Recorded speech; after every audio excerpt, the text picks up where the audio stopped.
Hello and welcome to our lecture of chapter number 8 of the Survey of Physical Sciences. And in this chapter, I truly think that it's an easier chapter just because it doesn't involve a lot of calculations, honestly. So you will see that there is no formulas that we're going to be discussing today, essentially, maybe one or two, but it's not as heavy as the other 2 weeks were. So I think this gives you a break before the actual exam, okay? So in this class, we're gonna take a very brief view of some concepts in chemistry. And those concepts will be the understanding of the atom.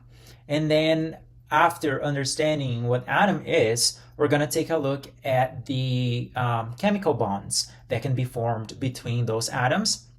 And we're also going to take a look at the periodic table. Okay, so it's a very simple class. It shouldn't be complicated. I am sure that most of these concepts you've seen before.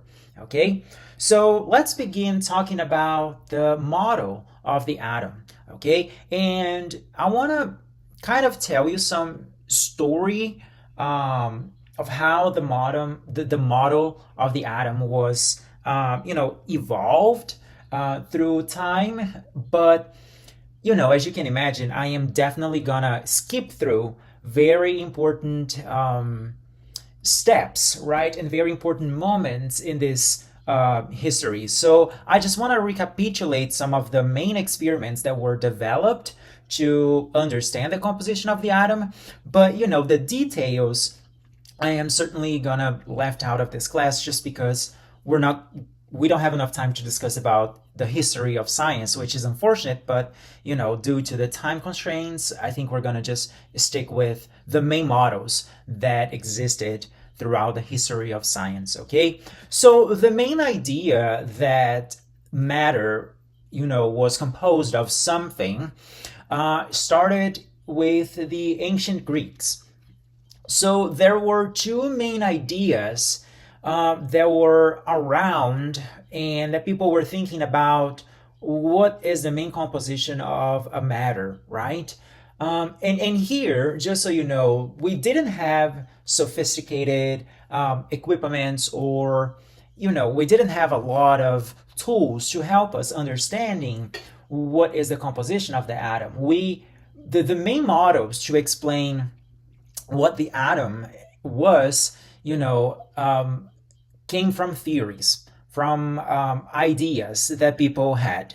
And here I'm gonna make a very probably stupid. I'm gonna give a probably stupid example that you can use to understand those two main theories that were prevalent among the ancient Greeks. So the idea was, imagine that you have a cup of water, okay? So one theory for what composes that water, which is a matter, will say that, you can separate that water into smaller portions of water. And again, the understanding of molecules were not even, part of their vocabulary, but I'm gonna just use here to make things easier. So we could get that glass of water and start separating that water into smaller molecules of waters, right? And you could never, according to this first thought, you could never actually, get to the smallest portion of that water. You would always have water. So the more you divide that water, more water you have, because it's infinitely divisible. So I'm saying that, let's say that you started with a 100 mLs of water. You can go down to 50 mLs of water. So you divided that water, right? Then you can go down to 10 mLs, and then so on and so forth. And then you could never actually get to what actually makes that particle of water, because the more you divide that water, you only get water, if that makes sense. But the other idea And this idea was especially, advocated by Democritus, is that you could divide this water to a point where where you would divide the molecules of water, and that molecule wouldn't be water anymore. It would be something else. Okay? So let's think about, so let me get my pen here. Let's think about this. So with one theory, and I'm gonna separate here, with one theory, you have like this big pool of water, right? And of course, they didn't actually know the composition of water, so I'm just gonna assume here that it was hydrogen and oxygen. But the idea here is that you can divide and you would still get, the same composition over and over. And then this you could divide even further, right? And then you can continuing dividing even further. But the more you divide, you would never actually separate what's the composition of that matter. Because the idea was that matter was composed of something that cannot be divided. But, so let's call this theory number one. But the theory number two would propose that, you started with this cup of water full of molecules, to a point that you could actually divide this molecule of water. Imagine that you can divide even further, that you at some point in this division, in this separation of what this matter is, you would actually get something that was no longer water, something that was something else. For instance, here in this example, hydrogen ions and oxygen ions, which are not water, right? They are water if they are put together.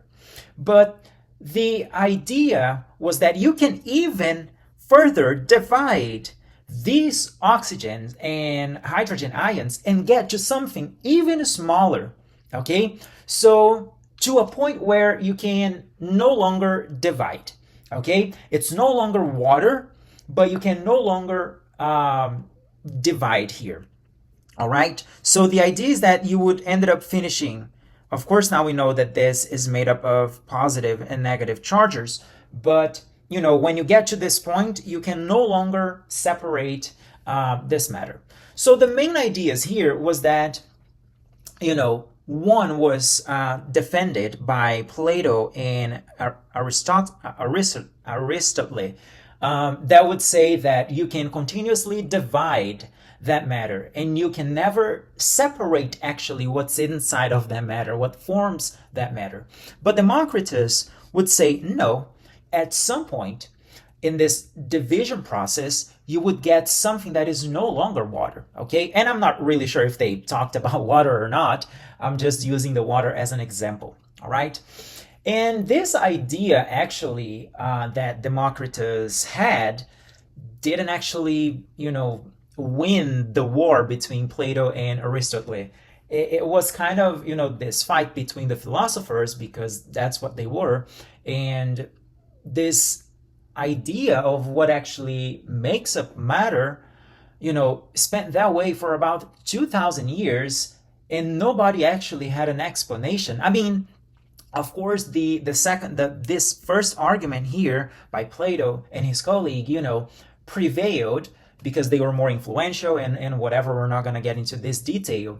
However, when Dalton in the early 1800s, he came back with this idea that Democritus once had. And, with his experiments, he proposed 5 main ideas for what composes matter. Dalton was actually trying to explain chemical reactions. He was not even, he was not even concerned about what makes up matter. He was not even trying to study atom. However, he came up with 5 ideas to kind of explain how those chemical reactions were occurring. And what are those 5 ideas? The first was that all matter is composed of atoms, and those atoms are indivisible. So you get to a point in the molecule of water, again, that you can no longer separate those tiny, tiny particles.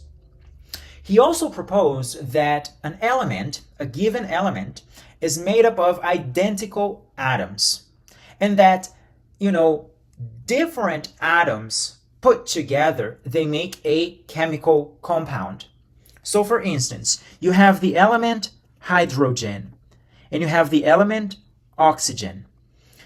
Hydrogen and oxygen are elements, and those elements, they have atoms. The atoms that make up the element hydrogen are all identical to each other. And the atoms that make up the oxygen element are also identical to each other. Okay, they are not identical among themselves. Okay, they are identical in the same element. I think you guys got it right. However, when you put those two elements together, they make a chemical compound, and in this case, we're talking about water. All right. He also proposed that different elements have atoms with different masses. And we are going to get to this idea of atomic mass in later slides. All right? And then he also proposed that atoms are neither created nor destroyed in chemical reactions. And this actually has, some roots in that idea that you can't actually destroy energy or create energy, right? Energy is always transformed. So this idea kind of based his atomic theory as well. So now we have this idea that atoms, which is this indivisible particle, particle, is what composes the matter, is what makes up the matter. However, now people or scientists were wondering what actually, is an atom? What are the components of atoms, right? And this kind of occurred in two steps. The first step was when people discovered the existence of the electrons, and the second step was when people discovered the existence of the nucleus, all right? So I'm going to show you these two steps, and I'm just going to explain the experiment that that helped concluding the existence of those two particles, of the electrons and the protons in the atoms. But we're not actually discussing the details of how they got to that to those models and how they all put together. Okay, so again, we're skipping a lot of history here to make this class more enjoyable, I guess, right? So the electron was discovered by the scientist named J.J. Thomson. Okay, so Thomson was actually interested in understanding the nature of the electric current. At that point, they were already able to generate current the way we studied it in previous classes, right? With the voltage source and then connecting wires and all that stuff. But the idea here, they were trying to create the current by itself, okay? So what Thomson did, actually, he performed this experiment called the cathode ray experiments. So he had a tube, and let me change now to the pointer. So he had a tube, as you can observe here, and this tube had two metal plates, okay? And this tube, he removed as much air as possible from that tube through a vacuum pump, creating a space with vacuum, right? Where the air was very rare, if we can put it that way. Then he connected these two metal plates through a wire, and that wire was connected to a high voltage source. Okay, so they connected two metal plates to the negative and positive sides of that voltage source. Then they turned on that voltage source, which, was a battery, for instance. I do have a video, and I will include this video right after this slide so you can kind of have a visual representation of what this experiment looked like.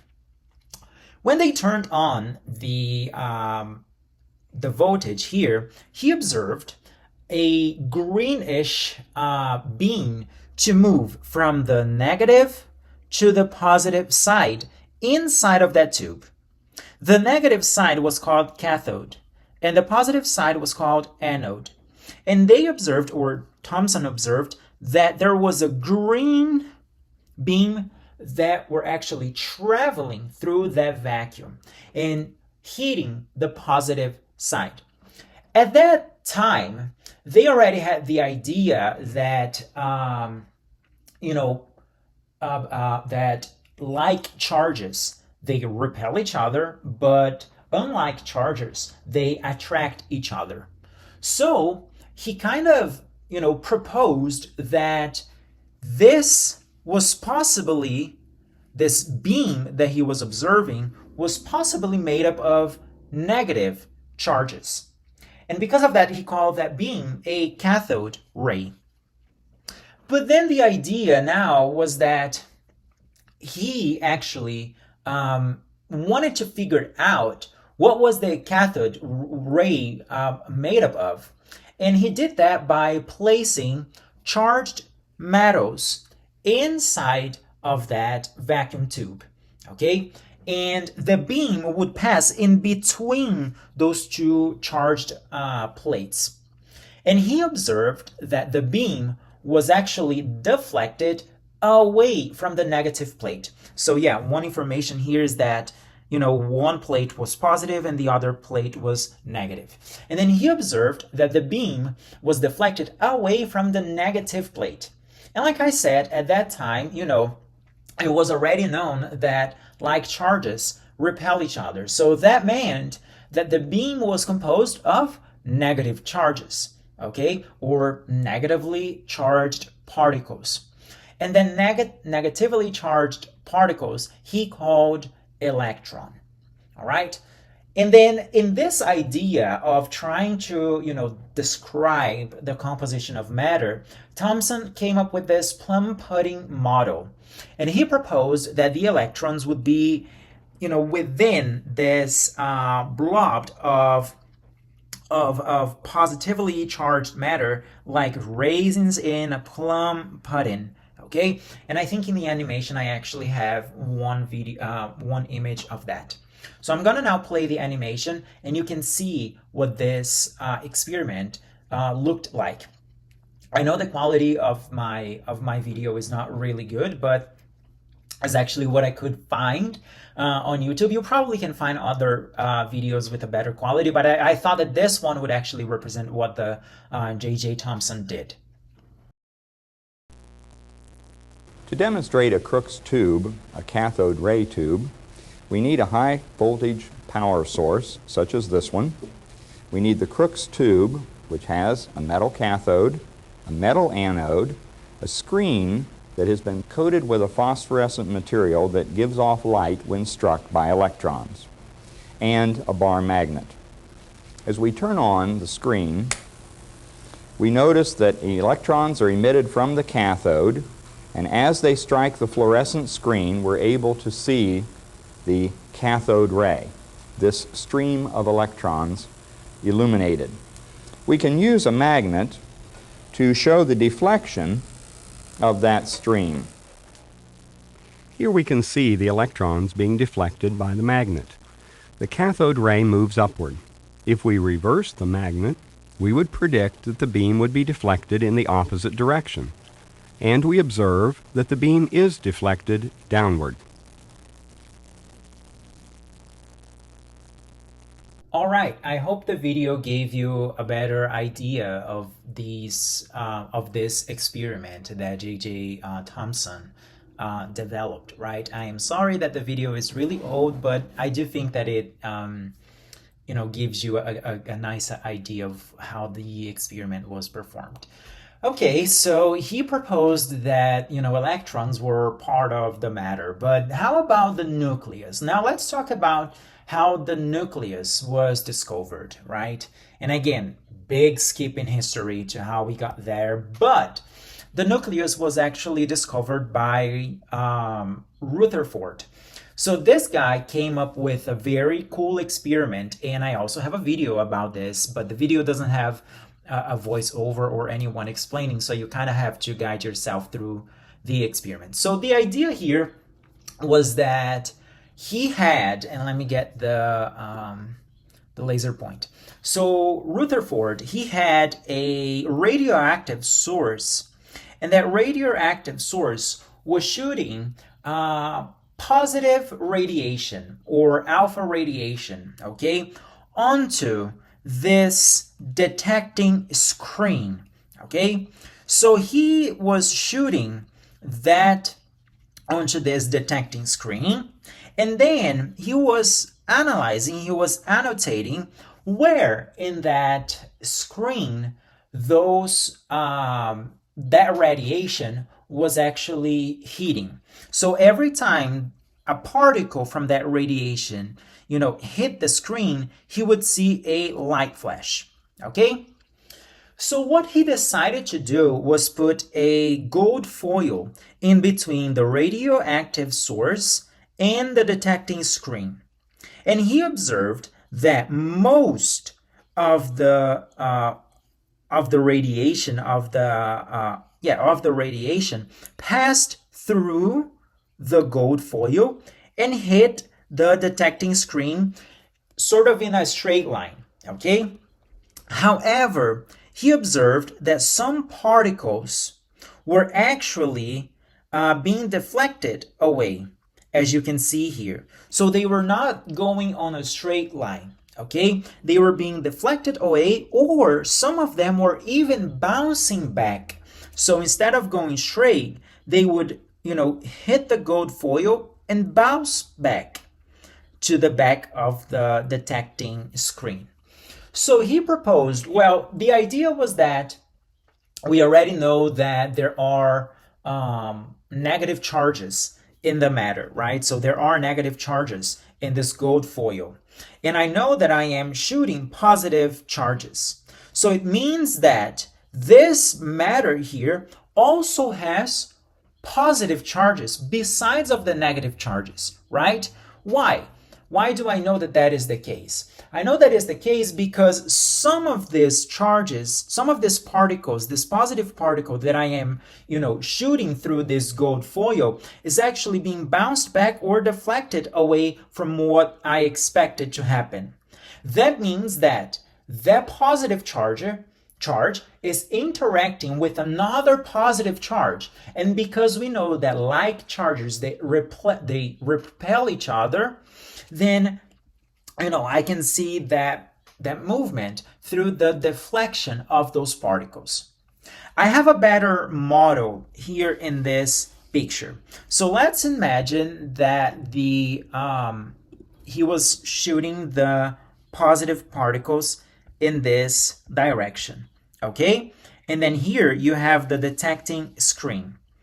And this represents the gold foil, okay? So we know that the gold foil is made up of particles, is made up of atoms, right? Which it was proposed by Dalton. We didn't know the composition of those atoms.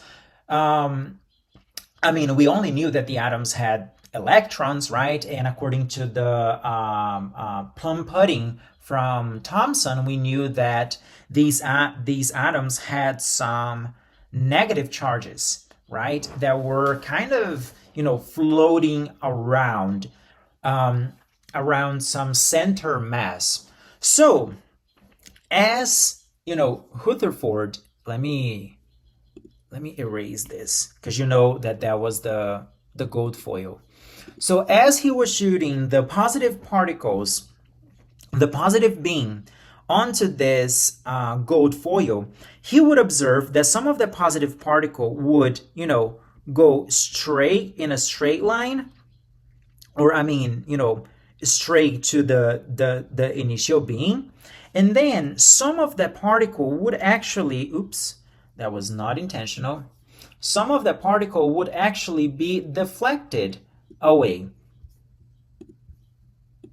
So some of the particle, let's imagine that it continues here, instead of going straight, actually would be deflected away.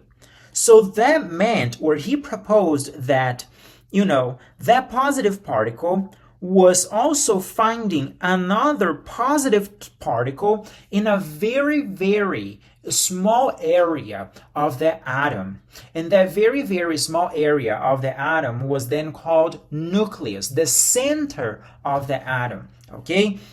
And because they had the same charge, they were both positive. So what happened is that when the positive charge found another positive charge in the nucleus, then it got bounced back or deflected, okay?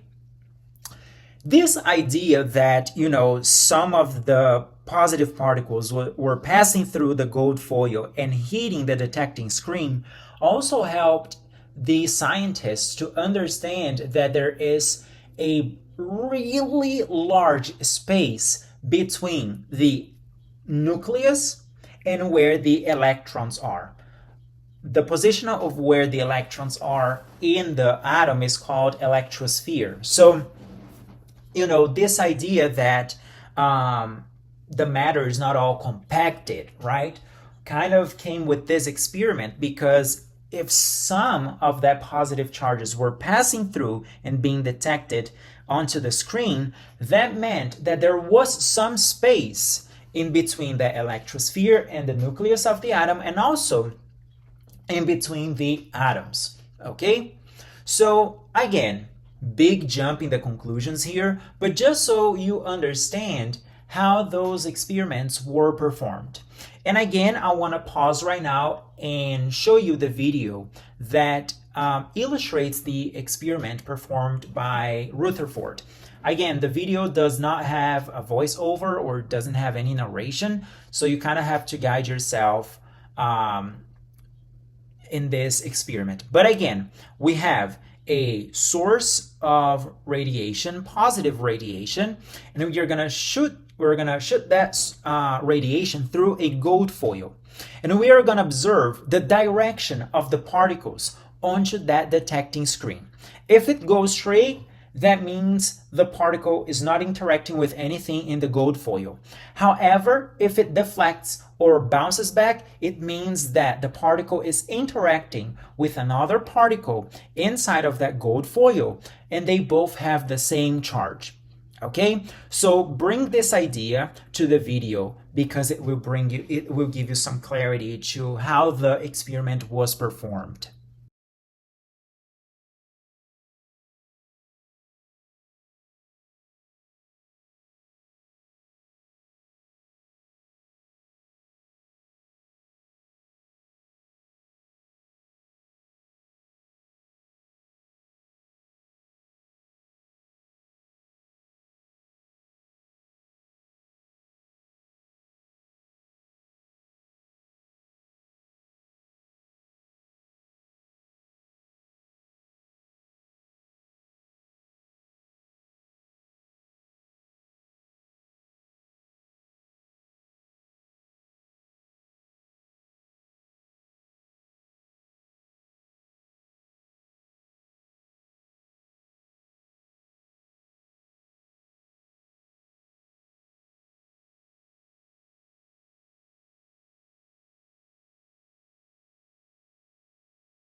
Okay, so I really like that video because it gives you a general idea of how the experiment was performed. I just want to make one observation here, and I think I also did not mention this, or I just assumed this, that the idea with the experiment by Rutherford was that, there is something other than a negative charge in the atom, and that charge is likely to be positive, okay?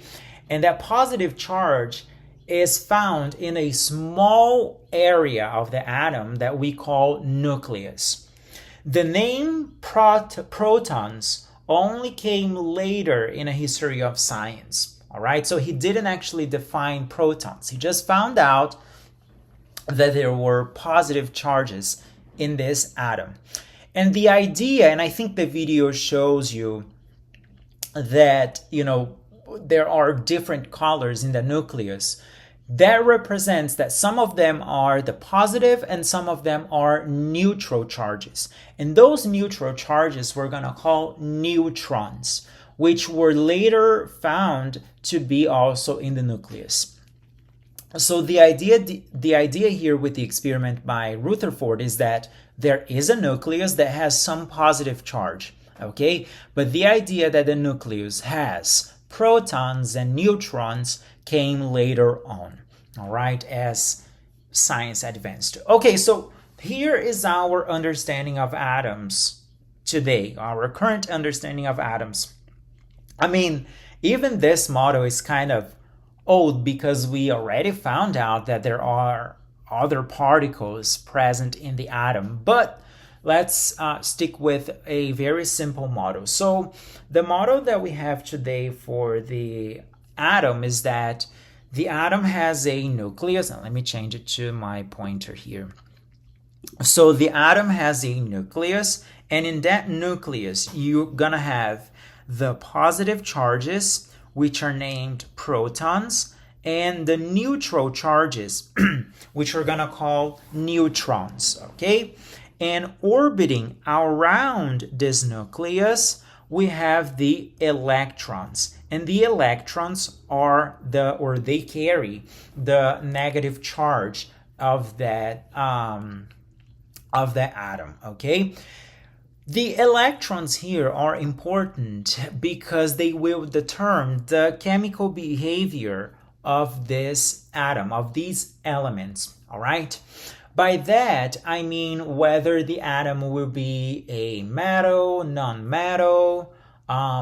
It kind of determines, actually, among other things, how the periodic table is organized. So one of the ideas that that it's used to organize the periodic table is the amount of electrons that are orbiting these layers, these shells that exist around the nucleus. And we're gonna get deeper and deeper in this concept of the electron orbits, but just so you know that the electrons will actually be important to determine how the elements will bind to each other and their properties, okay? And I think this is one of the learning objectives for this week, so make sure you include this in your notes.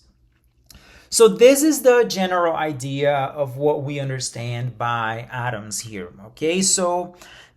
Or by elements, sorry. So any element is represented by a chemical symbol, okay? The chemical symbol, it's usually coming from a Latin word or, a word with a Latin origin, all right? So for instance, here I am representing the hydrogen. Following the chemical symbol, we have two numbers. One number is the mass number, and the other number is the atomic number, okay? The mass number and the atomic number, they are different for different elements, right? This is kind of an idea that came with Dalton. Even though the Dalton, didn't understand about atomic number, mass number, protons and electrons, he already proposed that different elements have different compositions in their atoms, all right? So, and here is, this is demonstrated by these types of hydrogens that we have here. So, In the first representation, you have a hydrogen with mass number 1 and no neutrons, and then atomic number 1. Then you have one type of hydrogen with mass number 2 and then atomic number 1. And then another type of hydrogen, there you have a mass number equals to 2 and a atomic number equals to 1. The atomic number, and let me get my pencil now. The atomic number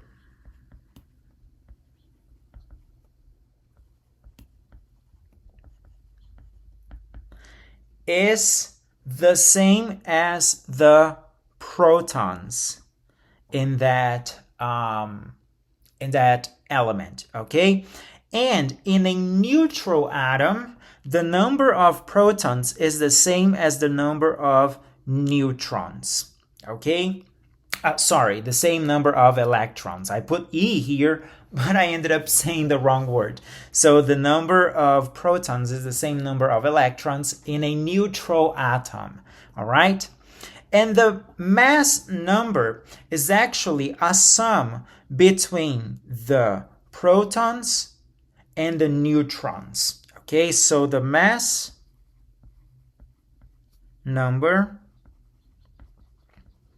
should be the number of neutrons plus the number of protons. Okay, so always think about that. So the atomic number is the number of protons that we have in the nucleus. And that's how, we distinguish the elements by the atomic number. But again, if these elements are neutral, then we have the same number of protons and electrons. Okay? Very good. So here is some more example, just so you can take a look. So this is the nitrogen. Okay, so here we have a nitrogen with a mass number of 14, 15, and a atomic number of 7. Remember that the atomic number, and I think the convention is a Z, the atomic number is the number of protons, which should be the same number of electrons in neutral elements, okay? And the atomic, or the mass number, should be the neutrons plus the protons, okay? If I know the mass number, I can definitely calculate the number of neutrons in that element. So for instance, in this example here, I know that the mass number is 1, and I know that the atomic number is also 1. So I can find out what the number of neutrons are, right? By isolating N, and this should be 0. Okay? Same thing with the other hydrogen, with the deuterium, which is another type of hydrogen that has mass number equals to 2, right? So if I know that the mass number is 2, then I can and I know that the number of protons is 1, then I can also find the number of neutrons, which should be 1. All right? So very easy ideas to think about it. So the main idea that I want you to get from this class starts now. One of the main important things of the that gives the atom their chemical behavior is the presence of the electrons. And those electrons, they exist in orbits. And those orbits, they orbit, so they move around the nucleus, right? And this idea that the electrons are present in orbits came with Bohr. So Bohr developed this theory that the electrons, they are not floating around in a disorganized manner. They are actually very organized, and they are organized in orbits. They are organized in shells, okay? So you have, for instance, let me go back here. You have, for instance, one shell, another shell, and each different shell have a level of energy, okay? Outer shells, they have higher energy than inner shells. Inner shells, they have smaller energies compared to outer shells.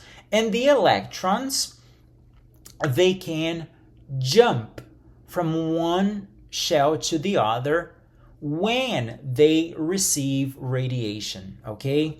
So let me restate that. When radiation is emitted or absorbed by the atom, then those electrons can change the orbits, can change whether they are occupying a higher level of energy and a lower level of energy. So here's another representation of this electron configuration, okay? So you have the atomic nucleus that contains the protons and the neutrons. Then you have the shells. And here I am representing 3 shells. As you can see, the first shell has the lowest energy level, and the third shell has the highest energy level in this specific model, okay? There can be more outer shells here. But as you can see, if the electron moves, if the atom absorbs energy, the electron jumps to an outer shell or to higher energy shells. If the atom loses energy, then the electron jumps back to lower energy shells, okay? So electrons, they can move from one shell to another if it absorbs or loses energy, okay? Very good. So this electron configuration can also be represented in this model. Again, we have the nucleus with the protons and the neutrons, and then outer we have the electrons orbiting around the nucleus, okay? Then we have shells. According to this model of electrons in shells, each shell can only occupy a certain number of electrons, okay? So we have shells number 1, number 2, number 3, number 4, number 5. And each shell can only be occupied by a certain number of electrons. This is another important concept that I would love to see in your notes for sure. Okay? And then these electrons, they are distributed either in the first, second, third, fourth shell. Okay? Depending on how many electrons can occupy that shell. So here we're looking at one example with the neon. The neon contains 10 electrons. How those 10 electrons are distributed in those shells? Well, in the first shell of the neon element, we have 2 elements. And in the second shell of the neon element, we have 8 electrons, okay? And that is actually true. So the first shell of any atom can only be occupied by 2 electrons. Then the second shell can be occupied by 8 8 electrons, okay? However, besides of having these electrons organized in shells, we also have these electrons organized in orbits, okay? Orbits are sub-levels of energy. So you have the main level of energies, which are the shells, but you have sub-levels of energy, okay? And the representation kind of gets fuzzy when you start to put those other orbits around the nucleus. So, all right, the nucleus would be right in the center in those three examples. But here, the idea is that besides of having shells number 1, number 2, number 3, number 4, number 5, we also have these orbits, which are sub-levels of energy. We actually have four levels of sub-levels of energy. And they are the S sublevel, the P sublevel, the D sublevel, and we also have the F sublevel. There are other sublevels, but we're only going to focus in the S, P, D, F. Putting all together, that means that the electrons in that electrosphere is organized in levels and sublevels of energy. You have the main level of energies that are represented by numbers, and you have the sub-level of energies that are represented by S, P, D, F letters. Okay?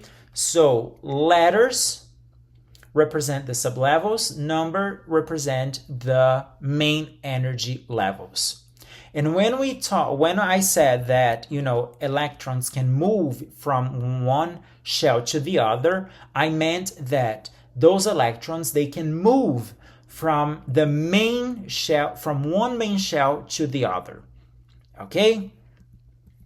Here is a good example of how the electrons can be distributed in the atoms. Okay? So, we have here in this table representing 4 main levels of energy. Each level of energy can be occupied by a maximum number of electrons. So the first shell, which is the first main level of energy, can only be occupied by 2 electrons. The second level of energy can only be occupied by 8 electrons. The third by 18, the fourth by 32. So, as you saw here, the first level of energy is only occupied by 2 electrons. The second level of energy is occupied by 8 electrons.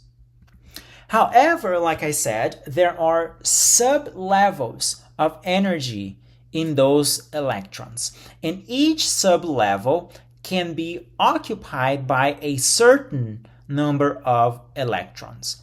So for instance, sublevel S can be occupied by 2 electrons, as you can see. Sublevel P can be occupied by 6 electrons.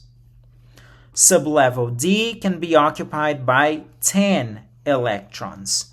And then sublevel F can be occupied by 14 electrons. With this idea, we actually have a diagram. And this, I am sure that you've seen this diagram before because probably everyone studies this in chemistry, in high school chemistry, or even in your elementary school. But so the idea here is that, we are organizing these electrons in levels of energy, and those level of energies are named or are represented by numbers, okay? And in each level of energy, we have smaller or sub-levels of energy, okay? So for instance, in the first shell, we can only occupy 2 electrons. So we only have 1 orbital there, 1 sublevel of energy that we call S, because S is the shell that can be occupied by 2 electrons. In the second level of energy, as you can see, we can put 6 electrons. 2 of them will be in the S orbit, and 6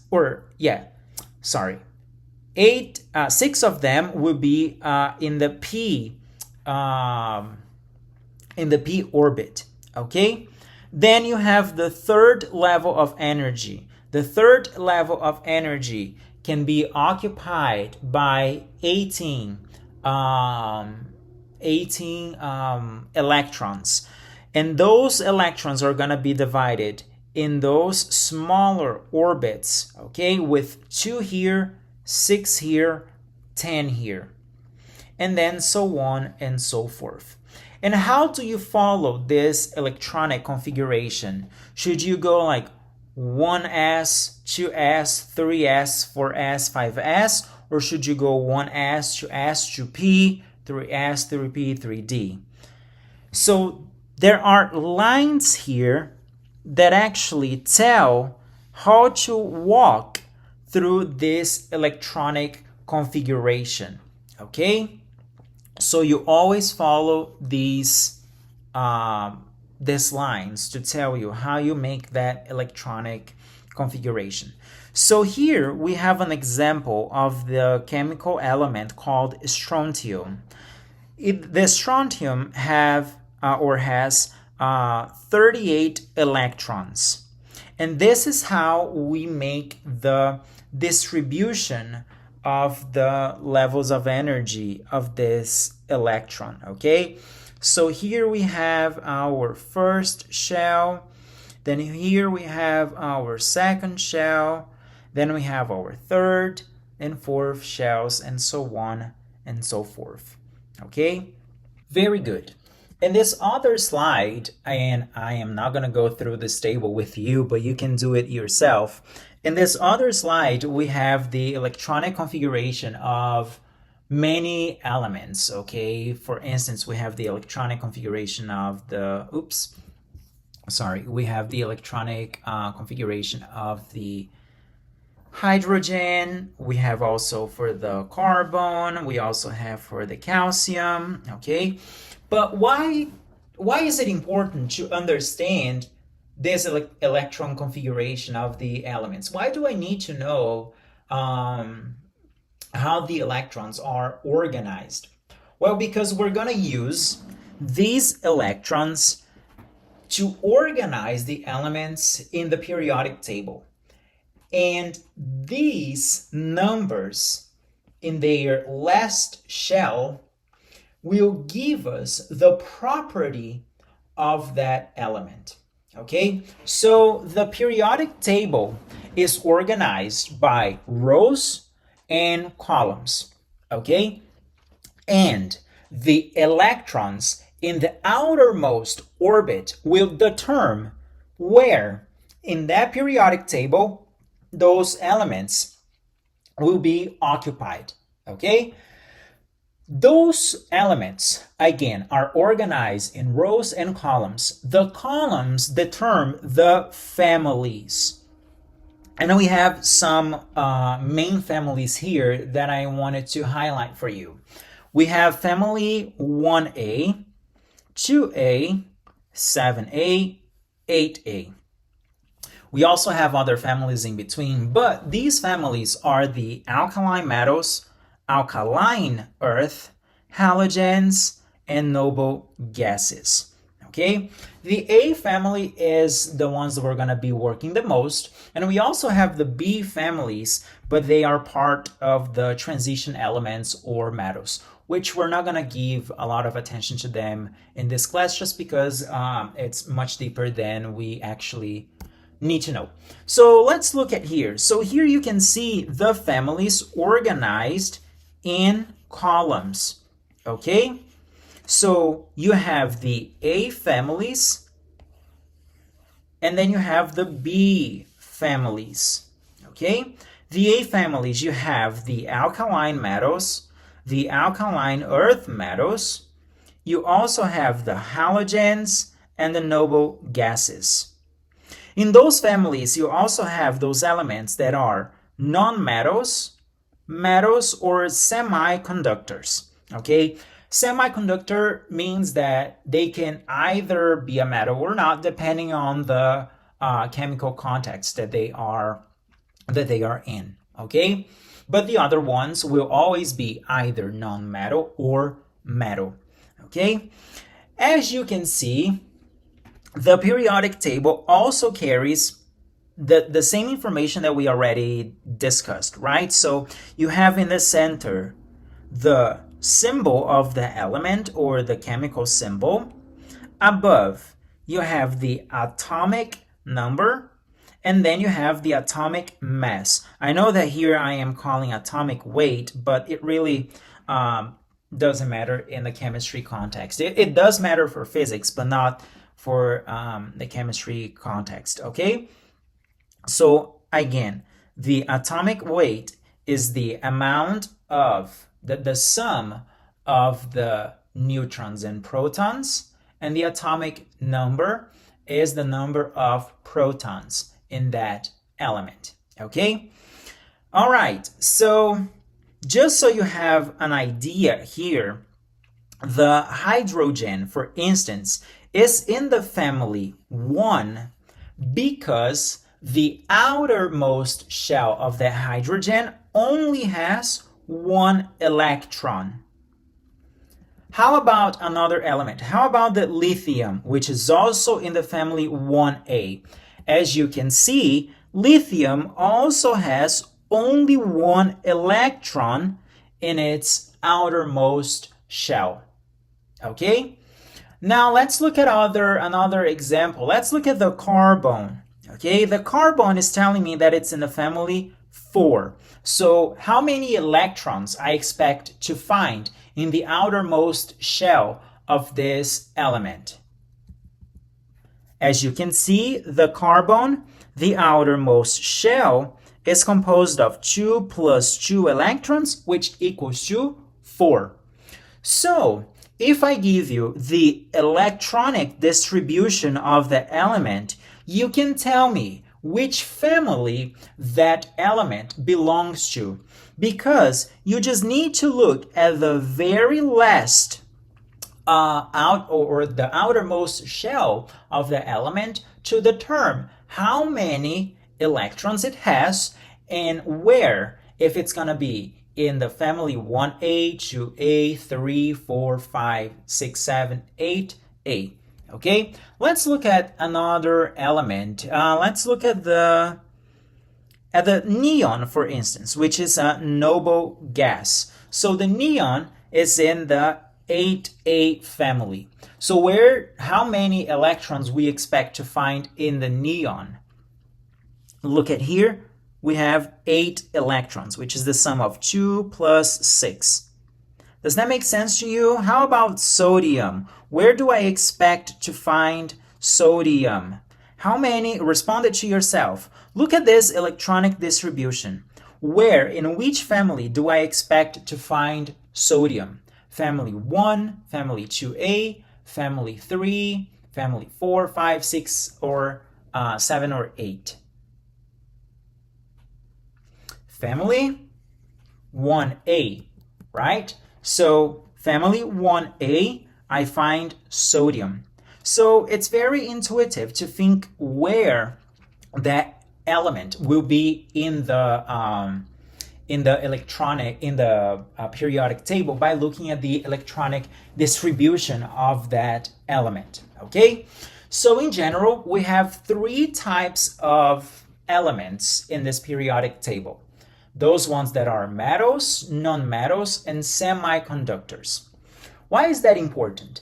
Because the nature of those elements will tell us about the bonds that they can form.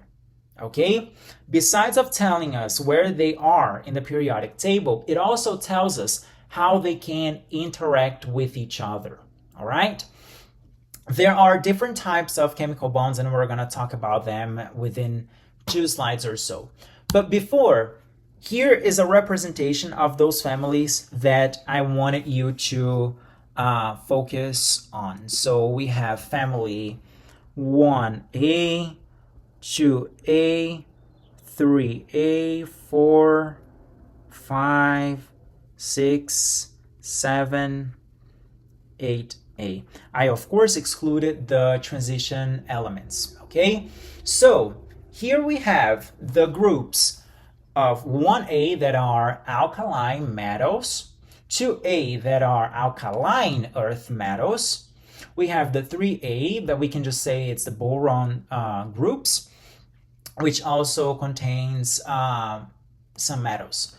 These groups, 1A, 2A, and 3As, normally they tend to lose electrons. If they lose electrons, they form positive ions, and we call them cations. Okay, so groups in the 1, 2, 3A families, they have the tendency of losing electrons and becoming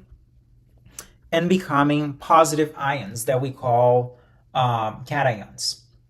How many electrons they will lose? How many do you think that they are going to lose? They are going to lose, in the family 1A, they are going to lose 1 electron. Family 2A, they are going to lose 2 electrons. Family 3A, they are going to lose 3 electrons. So here, if they lose electron, they become positive. So we can represent these by 1 plus, 2 plus, and 3 plus, meaning that that's the maximum amount of electrons that they can lose. Okay? How about the elements in the groups 5, 6, and 7? How about these elements in the 5, 6, and 7? So the idea here is that we have more of non-metal elements in these groups. And non-metal elements have the tendency of gaining electrons. If you gain electrons, you become a negative ion that we call anion. Okay? So groups from 6 to 7, they tend to gain electrons and they become negative. And that includes more non-metals. How many electrons will they gain? They are going to gain from the family 5A, they are going to gain 3 electrons. The family 6A, 2 electrons, and family 7A, 1 electron. And you can be asking, why are you putting minus if they are gaining? Well, they are gaining a electron, which is a negative charge. Okay, so the minus here is representing the charge, the total charge of that element. So for instance, an element like the sodium. The sodium is in the family 1A. So sodium has the tendency of losing 1 electron, forming 1 cation. However, another element like the chloride has the tendency of gaining, chlorine has the tendency of gaining 1 electron. Okay? And you can see that if you lose 1 and gain 1, Well, you can probably connect those two, right? Why am I saying this? Why the family 5A only gains 3 electrons, and the family 6A only gains 2 electrons, and the family 7A only gains 1 electron? Because in nature we have this thing called the octet rule, and I think I am pronouncing it pretty okay. The octet rule means that in nature, these elements, they will either gain or lose electrons to achieve the stability of a noble gas. So the noble gas, they have 8 electrons in their outermost shell. Okay? Because they have 8 electrons, they are stable. So they don't, they don't gain electrons, they don't lose electrons, because they are good on their own. They exist on their own, okay? However, if they don't have 8 electrons in their outermost shell, they are either going to lose those electrons to achieve that stable noble gas configuration, or they are going to lose those electrons to achieve that same noble gas configuration. So for instance, if you are in the family 7A, that means you have 7 electrons in the outermost shell. If you have 7 electrons, how many more electrons do you need to gain to achieve the stability of a noble gas? Only 1 more, and that's why I represented with -1. Now you can ask me, Professor, what about the group 4A? What's happening with the group 4A? So group 4A, they usually don't have a strong tendency to either lose or gain electrons, okay? Instead, these guys will form what we call covalent bonds, or they can show variable oxidation states, okay? That usually happens with heavier elements. We don't need to get into that detail. But here's the thing. Groups 1A, 2A, 3A, they typically lose electrons. Groups 5A, 6A, 7A, they typically gain electrons. Group 4A can go either way, okay? It depends on the element and on the chemical context. And that is why, the reason why, it's because most of those elements are non-metals, or some of those elements are non-metals or semiconductors, okay? All right, so this is what I am saying. The outermost shell of this electron, of this element, is called the valence shell. So the electron that's occupied by that is in the outermost shell is called the valence electron. And the valence electron determines the property of that element, okay, and where the element will be positioned in our periodic table. In the case of the sodium, like I said, the sodium, as you can see, is in the family 1A, meaning that it has the tendency of losing 1 electron. So 1A, because look at the outermost shell of this sodium. It has 1 electron floating around alone, right?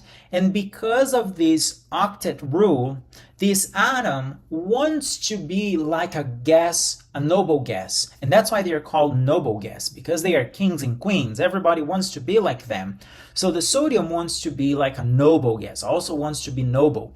So what happens with the sodium is that it can lose 1 electron. If it loses 1 electron, then it becomes a positive ion that we call cation, Okay? And this, can happen with whatever element. The idea here is that we're using the sodium, but you could do this with any other element. Why am I saying that? Because that will determine the type of bonds that these elements form. We have 3 types of bonds, but for the context of this class, I want you guys to focus only in 2 types of bonds. So we have the ionic, covalent, and metallic bonds. Ionic bonds means that the electrons are transferred between atoms. That means that one atom will gain and the other atom will lose. So in the ionic bonds, we have the formation of ions. Okay? That ion can gain an electron, and it's gonna be negative, and that ion can lose an electron, and that will become positive. Okay, negative anion, positive cation. That interaction makes those 2 elements bind to each other.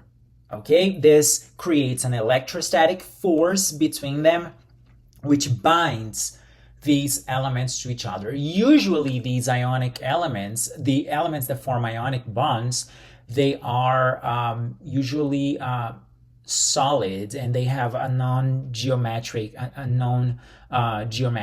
structure, like the salt. We're gonna take a look at the salt in the next slide. In the covalent bonds, this noble gas state is achieved by sharing electrons. Now here, we do not have donation or gain or losing electrons. We have sharing of electrons. The metallic bonds now usually happens between metals and does not involve ionic or covalent bonds. So metallic bonds is another type of bond altogether, where the electrons, they move freely through that metal. Okay, we're not gonna talk about the metallic bonds just for the context of this class. We're gonna focus on the ionic and covalent bonds. You can ask me, okay, how do I know whether the element will form a ionic or a covalent bond? We know that for the metallic bonds, as you can imagine, this is going to happen between metals. So you need 2 metals to form metallic bonds, right? And because you have a metal and those electrons are moving freely, you can pass electricity through that metal, okay? How about electronic bonds? Think about what I just said. One will gain, one will lose. This type of bond usually happens between a metal and a non-metal element, okay? Usually metal and non-metal elements form ionic bonds. Usually the metal loses the electron, and the non-metal gains the electron. Whoa, it seems that we've seen this right here, right? The metals usually gain, let me get this again. Let me get another record. The metals usually gain electrons. The non-metals usually lose the electrons, right? See how the periodic table makes sense? Science does make a lot of sense, and I love that. Okay, so ionic bonds between metal and non-metal. So here metal loses, non-metal gain the electrons, okay? What about covalent bonds? Well, you can imagine that the covalent, oh my goodness, I'm sorry about this. You can imagine that the covalent bonds will happen between non-metals, non-metal plus non-metal. non-metal. Okay, so this happens between usually non-metals. All right, so both atoms here will share electrons to achieve the noble state, the noble gas state. So again, the position on the periodic table dictates whether they are going to be a metal or non-metal. Groups 1, 2, and 3A are usually metals, okay? And they tend to lose electrons. Groups 5, 6, 7 are usually non-metals and they tend to gain the electrons. If you combine a metal with a non-metal, you have an ionic bond. If you combine a non-metal with a non-metal, you have a covalent bond. If you combine two metals, you have a metallic bond. Okay? So if in the exam I tell you, I give you, two elements and I give you their electronic distribution, I can ask you what type of bonds they can make.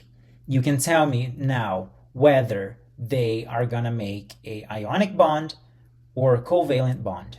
Okay, those are the two mains that I want you guys to focus. How do you know that? By the position they occupy in the periodic table. How do you know the position they occupy in the periodic table?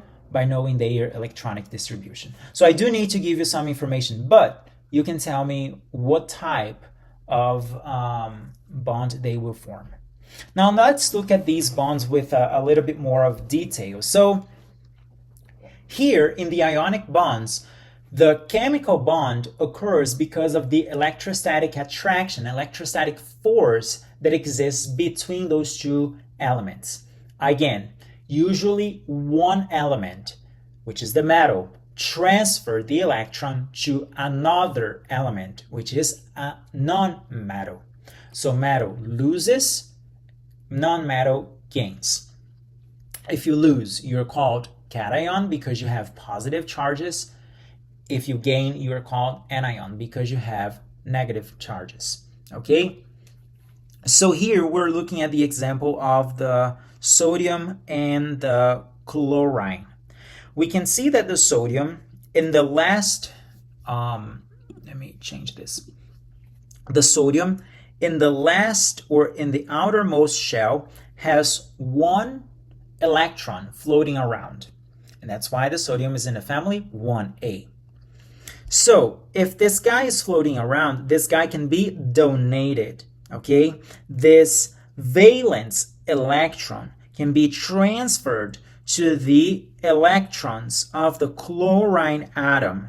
Look at the outermost of the chlorine atom. How many electrons do you see here? You see 7. That means that the chlorine atom has 7 electrons in the outermost shell, in the valence shell, okay?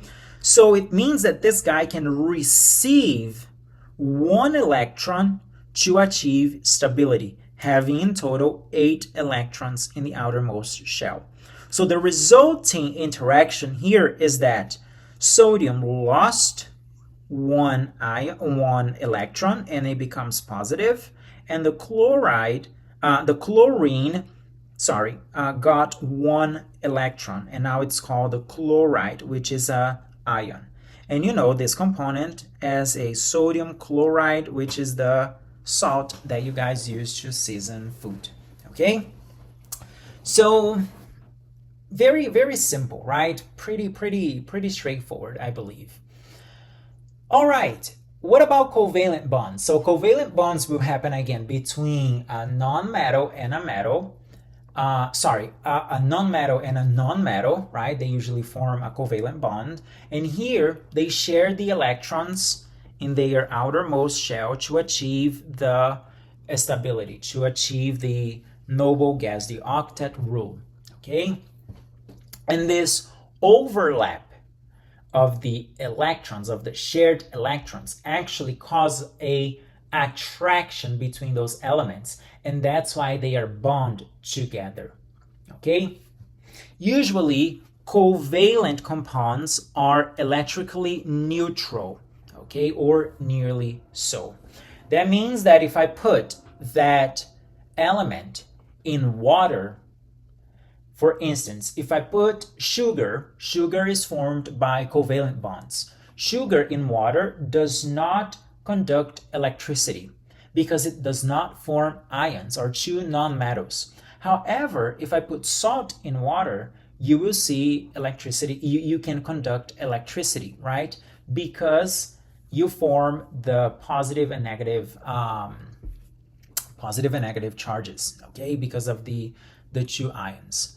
Okay, so this is the representation, all right? So here we're combining two nonmetals, which is the chlorine. So the chlorine is a nonmetal, okay? And you can see that the chlorine, which is in the family 7A, has has only 7 electrons in the outermost shell, meaning that the chlorine needs one more electron to achieve stability, okay? And that happens by sharing this one electron with another chlorine, okay? So these two guys start sharing they share the outermost electron with each other. I have also another representation here. For instance, the carbon is in the family 4A, so it's a nonmetal. If it's a nonmetal, then likely will form a covalent bond, right? And then it forms a covalent bond in this model with a hydrogen. And now you can ask me, well, professor, but the hydrogen is in family 1A. Well, for every rule, there is an exception, and the hydrogen is one of them, as it is the helium for the noble gases. Okay, those are two exceptions of this organization of the periodic table. But anyways, the hydrogen is a nonmetal, meaning that it can form covalent bond. Okay, so because the carbon has 4 or needs 4 electrons to achieve stability, then what you can see here is that this atom of carbon is forming 1, 2, 3, and 4 bonds. And this other atom of carbon is also forming 4 bonds. And these lines represent the sharing of 1 electron pair, okay, of their outermost shell. So here we have 2 examples. The carbon can either form double bond or triple bond. We're not studying organic chemistry, but these 2 compounds are different. They have different properties and they receive also different names. To finish our class, I just wanted to kind of show you this, right? So these are some of the elements that can form what we call covalent bonds. So nonmetals form covalent bonds, okay? So here we have, for instance, the hydrogen with 2 atoms. So they share 1 atom with each other, 1 electron with each other. Here we have the oxygen. The oxygen is in the 6A family, meaning that it needs 2 more electrons to achieve stability. So because it's 2 nonmetals, they are going to share 2 pairs of electrons with each other, okay, which is indicated here. Then we also, or indicated here, or also indicated here. Each line represents, again, 1 pair of electrons being shared. The water, for instance, is the sharing of those electrons between the hydrogen and the oxygen atoms. Again, the oxygen of the family 6A needs 2 more. That means that it can bond with 2 hydrogen atoms to achieve stability, forming the molecule of water, okay? And then another example with carbon, which is in the family 4A, and to achieve stability needs to bond with 4 other elements, needs 4 other sharing of electrons, all right? So for this class, you know, it's very simple. I do think chemistry, it's a little bit more simple, at least the chemistry that we are exposed in this course. And I hope you enjoyed this class. There's definitely more to it that we don't cover just because we don't have a lot of time, but I hope you found this interesting, understanding how the elements behave in nature.